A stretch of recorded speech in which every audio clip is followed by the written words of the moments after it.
दोस्तों आप सभी का एक बार फिर स्वागत है। देश और दुनिया की तमाम बड़ी खबरों को इस वीडियो में जानेंगे, लेकिन इससे पहले अगर आप चाहते हैं कि ये खबरें आपके पास सबसे पहले पहुंचे तो लाल बटन को दबाकर चैनल को सब्सक्राइब करके बेल आइकन को जरूर दबा। बड़ी खबर निकल के आ रही है कि भारत में संक्रमित मरीजों की संख्या 4,90,401 पहुंच गई है। अच्छी बात यह है कि 2,85,437 मरीज ठीक होकर घर जा चुके हैं, लेकिन वही दुख की बात यह है कि 15,301 मरीज दम तोड़ चुके हैं। वही बात करें दुनिया की तो 98,98,331 इतना मामला सामने आया है, लेकिन अच्छी बात यह है कि 51,47,591 मरीज ठीक होकर घर जा चुके हैं। वही दुख की बात यह है कि 4,96,077 मरीज दम तोड़ चुके हैं। जी दोस्तों अगली बड़ी खबर निकल के आ रही है कि भारत के साथ खड़ा हुआ अमेरिका, कहा चीनी सेनाओं को मुंह तोड़ जवाब देगी हमारी सेनाएं। जी हां, अमेरिका के विदेश मंत्री माइक पोम्पियो ने चीनी को लेकर एक बड़ा बयान दिया। उन्होंने कहा कि भारत सहित एशियाई देशों की मदद के लिए अमेरिकी सेनाएं तैनात की जाएंगी। जिस एशिया में चीन की हरमता बढ़ती जा रही है, चीनी हस्तक्षेप का मुंह तोड़ जवाब देने के लिए अमेरिकी सेनाओं को तैनात किया जाना जरूरी है। अमेरिका यह कदम उस समय उठा रहा है जबकि चीन ने लद्दाख में गलवान घाटी में अपनी सेनाएं तैनात कर रखी है। अमेरिकी विदेश मंत्रालय का कथन है कि चीन भारतीय सेनाओं को उकसा रहा है, वो खलना। दोस्तों अगली बड़ी खबर निकल करके पड़ोसी देशों से मनमुटाव के बीच भूटान ने भारत को दिलाया भरोसा। कही ये बात, पड़ोसी देशों से चल रहे तनाव के बीच भूटान ने भारत को राहत भरी खबर दी है। असम में भूटान की तरफ से नदियों का पानी रोके जाने की खबरों को खारिज करते हुए भूटान के विदेश मंत्रालय ने एक बयान जारी कर भारत को आश्वस्त किया। भूटान के विदेश मंत्रालय ने अपने आधिकारिक फेसबुक पेज से स्पष्टीकरण दिया। इसमें कहा गया कि यह परेशान करने वाला आरोप है। विदेश मंत्रालय स्पष्ट करना चाहेगा इन आरोपों की सच्चाई नहीं है। इस मुश्किल वक्त में पानी रोकने की कोई वजह ही नहीं है। भूटान और असम के दोस्तों के बीच गलतफहमी पैदा करने के लिए ऐसी सूचनाएं फैलाई जा रही है। भूटान सरकार ने कहा कि असम के बक्सा और उदयगिरी जिले के कई सालों से भूटान के पानी का इस्तेमाल करते आ रहे हैं, और जब हम कोरोना महामारी का सामना कर रहे हैं और एक मुश्किल वक्त से गुजर रहे हैं तो भी सहयोग जारी रहेगा। और अगली बड़ी खबर निकल के आ रही है कि चीन की चाल में बुरा फंसा पाकिस्तान। जानिए कैसे चीनी कंपनियों ने पाक में फैलाया भ्रष्टाचार का जाल।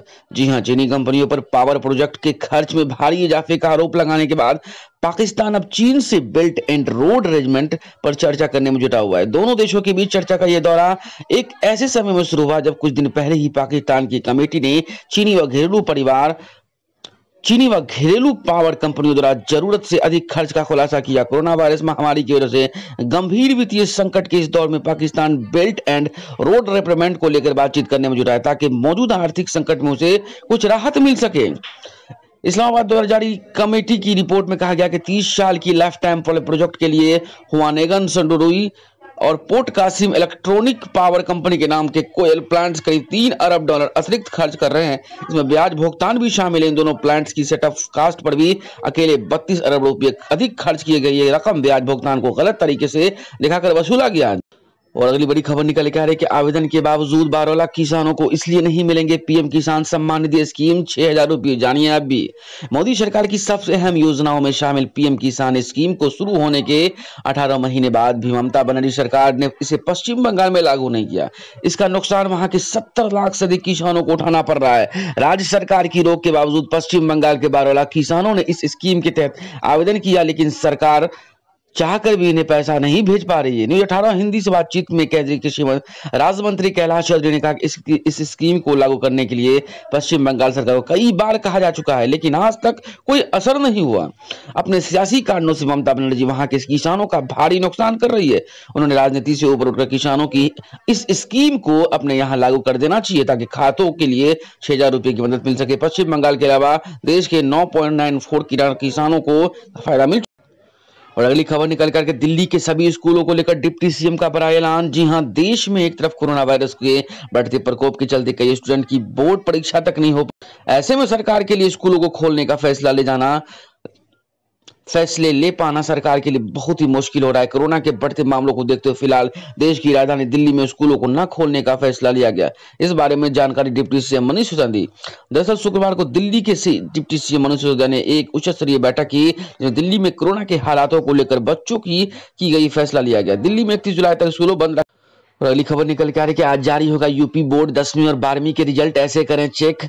जी हाँ, यूपी बोर्ड के 10वीं और 12वीं का रिजल्ट का इंतजार कर रहे छात्रों का आज इंतजार खत्म हो जाएगा। यूपी बोर्ड के 10वीं और 12वीं के परिणाम आने में अब कुछ ही घंटे बचे हैं। यूपी बोर्ड आज यानी 27 जून शनिवार को अपनी आधिकारिक वेबसाइट upresult.nic.in पर हाई स्कूल और इंटरमीडिएट का रिजल्ट जारी कर देगा। बोर्ड ने सरकारी तरफ से इसकी जानकारी साझा करते हुए बताया है कि 27 जून को दोपहर 12 बजे 10वीं और 12वीं के रिजल्ट जारी कर दिया जाएगा। इस बार कोरोना वायरल की वजह से रिजल्ट जारी करने के लिए बोर्ड कोई परिश्रम नहीं करेगा।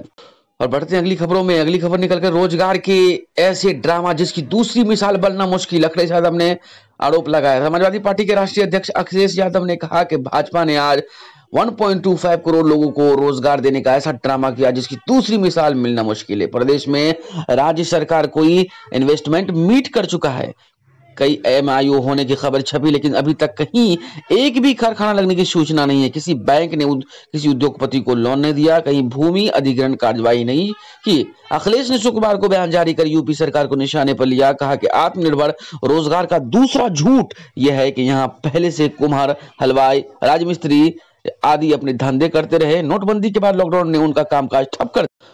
और अगली खबर निकल कर के दिल्ली में कोरोना मरीजों के संपर्क में आए हर व्यक्ति की होगी जांच।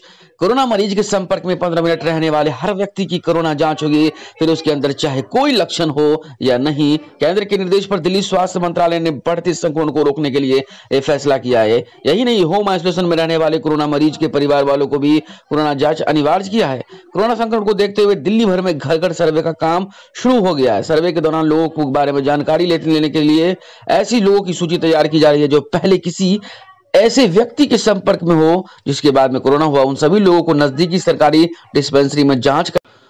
और अगली खबर निकल के आ रही है, चीनी फंडिंग में ध्यान हटाने के लिए कांग्रेसी चाल, गलवान झड़प में पीएम मोदी को घेरने के लिए छोड़ा अभियान। भाजपा द्वारा लगाए गए आरोपों को लेकर कांग्रेस पर बढ़ते राजनीतिक दबाव के बीच कांग्रेस की ये स्पेशल मीडिया टीम ने #speak up for power joins online अभियान शुरू किया है। NIC संचार विभाग के प्रभारी रणदीप सिंह सुरजेवाला ने कहा कि अभियान सुबह 10 बजे शुरू होगा, जिसमें लोगों ने मोदी सरकार से उक्त सवालों के जवाब देने के लिए वीडियो पोस्ट